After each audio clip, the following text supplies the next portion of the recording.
For those of you that don't know, NLP simply stands for Neuro Linguistic Programming. Now, that doesn't make it easier to understand by giving that definition, but neuro meaning mind, linguistic meaning language. In other words, it's the language of the mind to produce results.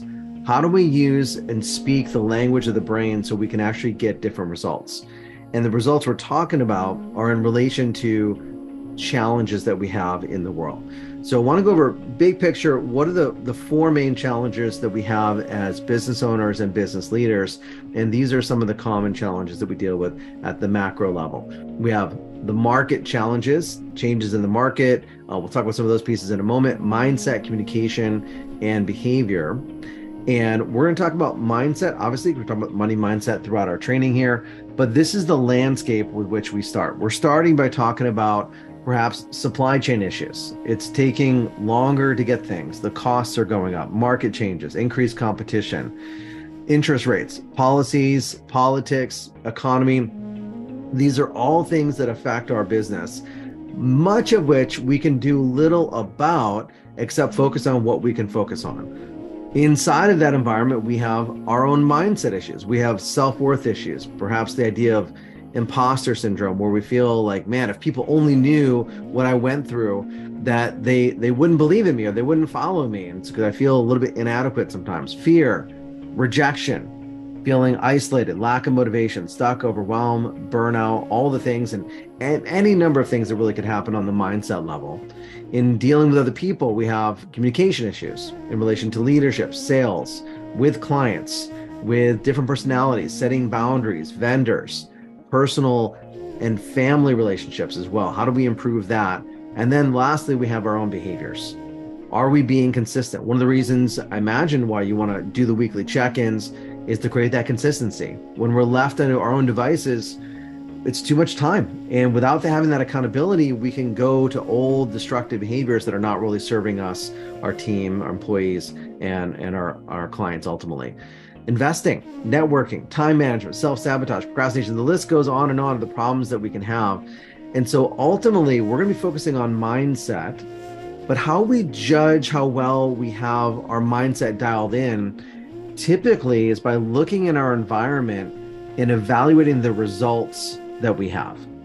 Because oftentimes when you do goal setting, we think about what do we want to have, not really what we want to do up here. We think about what I want to have. I want to have this much money in my bank account. I want to have this many transactions. I want to grow the business to this size or by 20% or whatever have you. And it's an external focus. The way though is that we're focusing on here to improve your external environment to get better results is by focusing internally and bridging that gap with communication into the external world with behaviors. So what does that mean? If you think about life, there's really three things we can focus on. We can focus on what we want to have. And sometimes we measure success by what we have. If I have the house, if I have the car, if I have the Ford Bronco that runs on electronic it's an EV Bronco, which I know it doesn't exist, right? Just referencing back to that. If you can have that, it'll be one of a kind because you know it's gas powered, right? So we have what we want to have. Then we say, okay, well, if this is what I want to have, what do I have to do to get that?